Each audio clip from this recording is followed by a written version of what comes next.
Marami po ang nagsasabi na parang walang kwenta raw itong si Attorney Divina Gracia kasi masyadong malumanay, mga kababayan. Ang pagiging malumanay ba ay nagsasabi or nagpapatunay, mga kababayan, na ikaw ay walang kwentang abogado? Pero ang hindi po nila napansin, napaamin nitong si Attorney Divina Gracia, mga kababayan, na itong si Asik Ortonio, bruhin nyo baka mabato na itong ng laptop ulit. Mga kababayan, baka may susunod na mababato ng laptop dahil napaamin ito na wala pa pong plano pero gusto na agad ng 250 million pondo. Mga kababayan, pwede ba ito? Well, pag-usapan natin yung bagay na yan kasi medyo malalim, mga ka-GPnatics, ang usapin po na ito.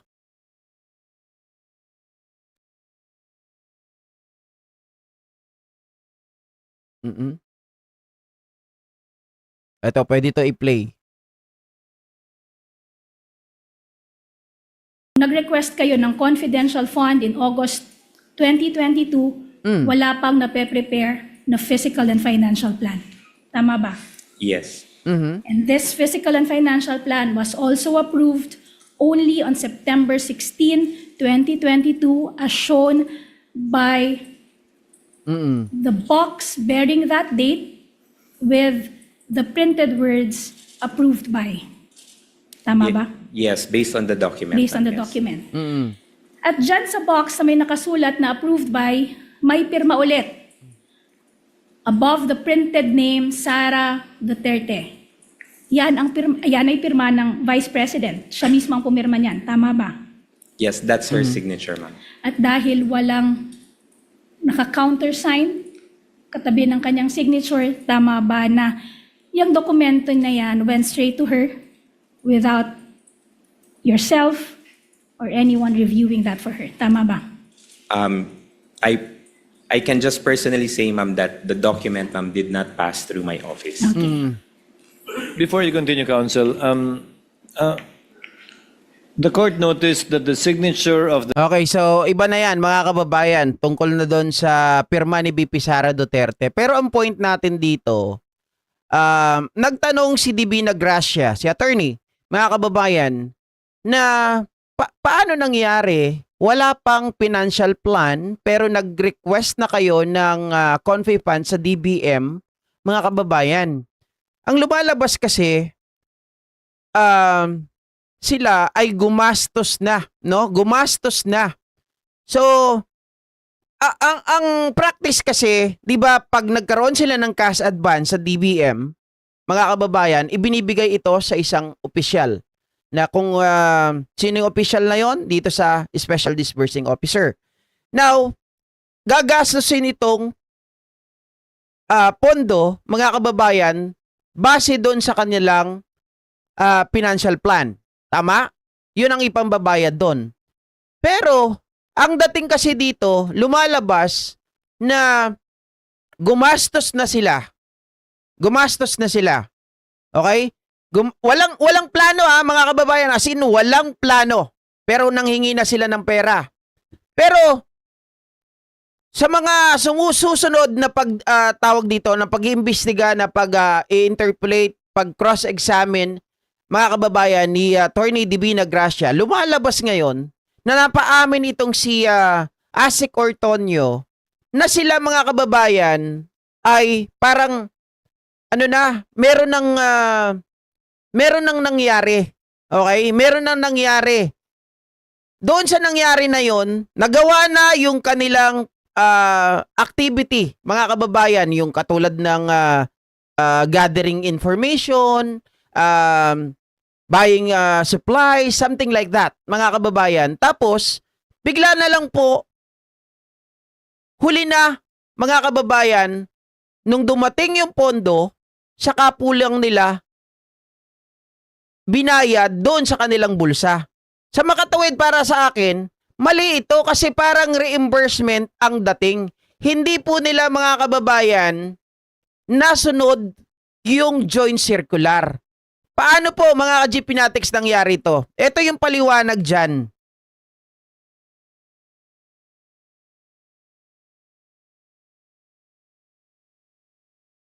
Kaya, wait lang.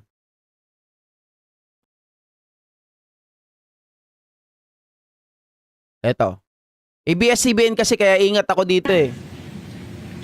From the time the SARA was released on December 13 to the drawdown of the check noong December 20, 2022, itong araw lamang ang naglapse. Ang posisyon ba ng inyong opisina sa loob ng 7 araw na iyon na finalize ninyo ang definitive agreements sa supposed nationwide network ng mga ahente na inyong binanggit sa inyong letter? Ma'am, as to how the agreements were finalized or made, ma'am, that I cannot provide an answer, ma'am, if those were done within the 7-day period. Okay. In that same letter, for the first time, you also denied that the 2022 confidential funds were spent in just 11 days. And your explanation was, and I quote, on December 20, 2022, a cash advance for confidential fund was drawn to facilitate payment. Please take note of these words. For the obligations already incurred. Hence, the 125 million confidential funds were fully utilized for expenses planned, implemented, and paid during the 3-month period, Okay. meaning October to December 22, and not within mere 11 days, as what the audit observations may have suggested. End of quote. Nakalagay yan sa inyong sagot. Yes, ma'am. Ma'am, in terms of... No, it's okay, Mr. Antonio. I'm Your Honor, satisfied with your please. answer. Your Honor, please. Yes, counsel? Can the witness be allowed Satisfied to na answer? nga Your dun Honor, eh. The witness already satisfied. As an answered. Question was answerable by yes or no. You can Oo. you will be afforded your chance, Attorney Christine, during your cross to make him explain that point. So you Proceed, counsel. mentioned earlier obligations, quote unquote, already incurred and expenses already paid. So ibig sabihin ng already incurred ay nangako ng magbayad ang OVP bago pa mailabas ang pera. Tama ba? Ma'am, I cannot specifically say, ma'am, because arrangements made on the ground, ma'am, I have no personal knowledge on it. Pero ilumagda ka sa letter na yan, di ba? Yes, ma'am. Again, ma'am, these information, ma'am, came from the information from our security officer, ma'am. So, ibig sabihin, sinulat mo lang mechanically eksaktong words na finid sa'yo ng kausap mo. Ganun ba? Na hindi mo naintindihan kung anong yung sinusulat. Tama Ma'am, ba? first, ma'am, hindi po siya mechanically na sinulat ko lang po kung ano yung sinabi. Of course, ma'am, based on the information that was provided to me, ma'am, yun yung nilatag ko doon Yun sa yung letter, nilatag. ma'am, for the drafting of the letter. Counsel, allow me. Kayo po ang gumawa ng sulat? Ginawa Inangaan niyo, ko di ba? dito si Yes. Escudero ah. Kayo Yes, Your gumawa? Honor. Kayo po ang gumawa ng sulat? Yes, Your Honor. Base sa nakuha niyo impormasyon kay Gina, kay Colonel Lachica, at iba pang opisyal. Ano pong ibig sabihin niyo dyan sa pahayag niyo yan? To facilitate payment for the obligations already incurred.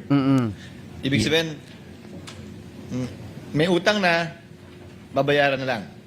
Na-incur na yung expense, babayaran na lang.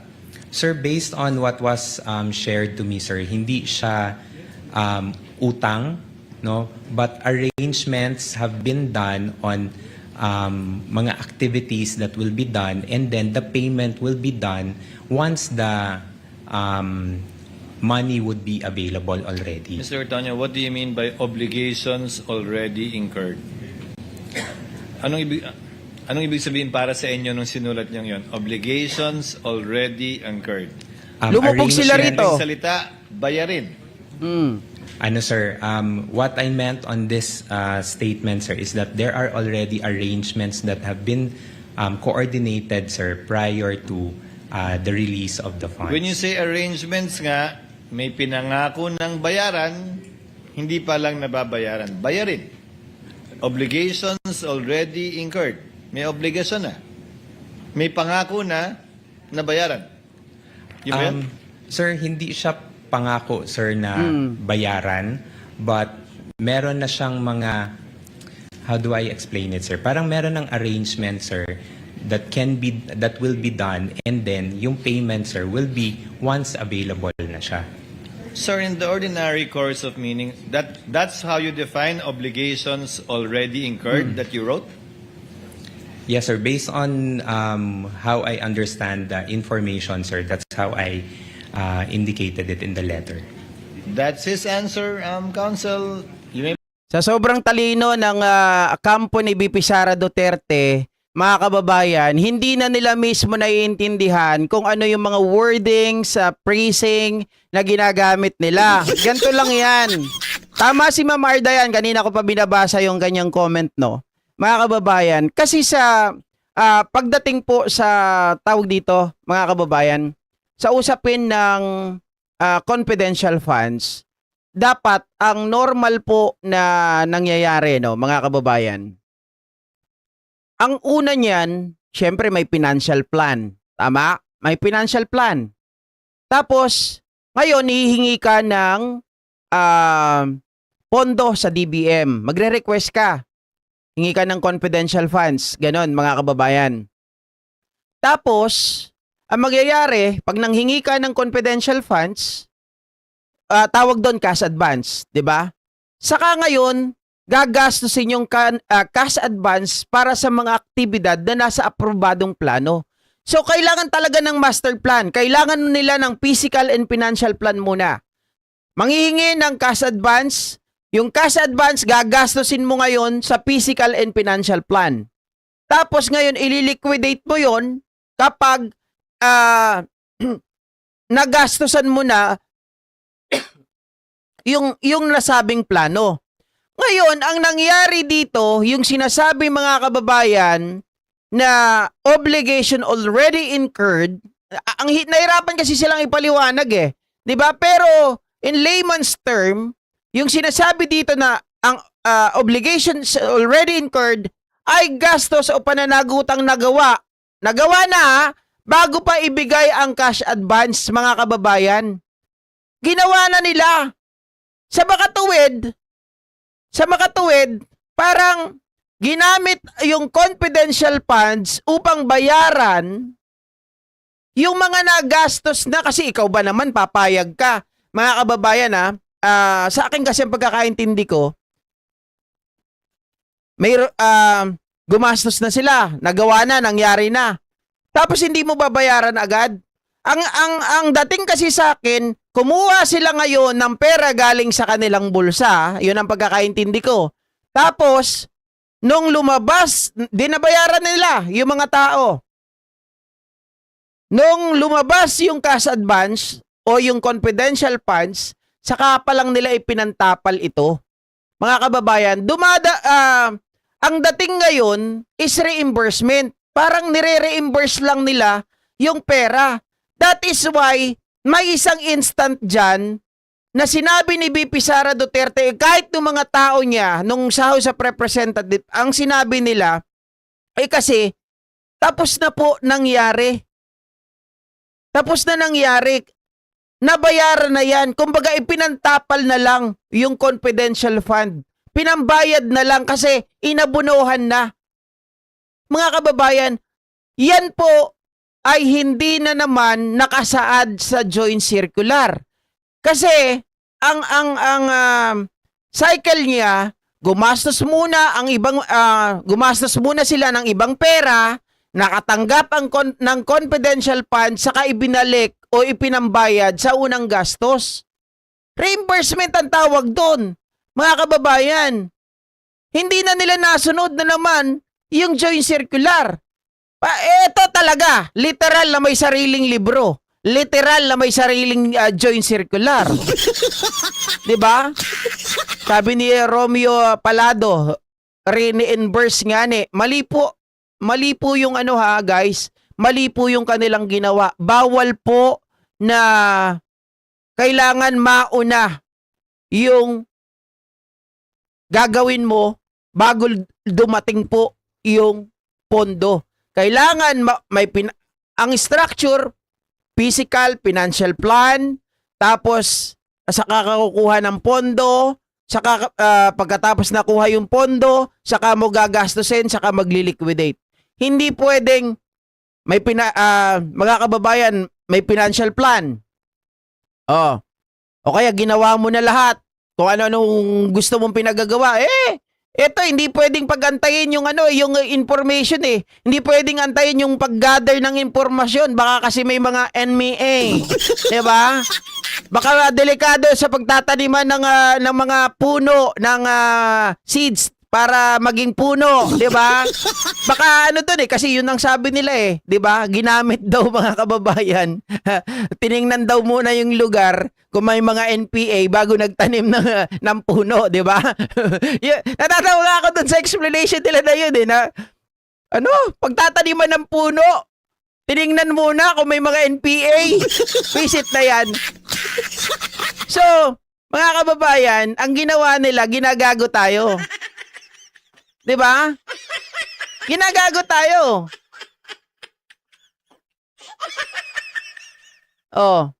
Kailan ba nila ginawa yung paggastos, mga kababayan? Ang paggastos, kung yung confidential funds, ginawa ito matapos po, mga kababayan, na nangyari na po yung kanilang obligasyon. Ipinambayad lang talaga ito, reimburse, lumalabas. Nabawal yun bawal. Kailangan meron munang financial plan, meron na pera, confidential funds, saka mo po ito gagastusin base doon sa physical and financial plan mo. Hindi pwedeng, mga kababayan, ginawa mo na, nagbayad ka na galing sa bulsa, tapos lumabas yung confidential funds, pinambayad mo na lang, pinantapal mo doon sa perang nagastos nyo. 'Di ba? Hindi pwede yun. At inamin din all payments sa PUDMEDS were paid in cash. So hindi siya sure nga na binili yung mga yon, 'di ba? Sabi ni Lucky Deep, GP, pinagkakitaan nila ang NPA issue kaya pala si Badoy laki ng ngiti binigyan ng MTF-LCAC ng 7 billion. Sa totoo lang mga kababayan, plug na plug sa akin yung MEA na yan 'di ba? Plug na plug sa akin yan. Bakit kanyo? Ulitin ko sa mga nanonood sa akin, naririnig nyo to. Nung panahon ni Duterte, sa NTF-LCAC, lagi nga may sumusuko. 'Di ba? Lagi may sumusuko, pero pag sumuko, hanapin mo ngayon, nasaan yung mga baril? Nasaan yung mga mahaba? Wala. Ang mga isinuko ng tao, na bit-bit nila, galing daw sa bundok, mga paltik, mga kalawangin na hindi mo na mapapakinabangan. Pero bibigyan ng gobyerno ngayon yun. Mga kababayan, ng pabuya kasi balik gobyerno. Di ba sabi ko po kang pinagkakitaan lang. Yung kay Robin, puro NMA din ang sinasabi. Di ba? Eto ngayon, NMA din. Pag sila ay magtatanim, mga kababayan, bago magtanim, anak ng putik na yan, sine-check daw muna yung lugar, baka may MEA. Binubulol ko po talaga yan. Dahil bawal kasi yan Kaya nilalagyan kong tawa-tawa, binubulol ko.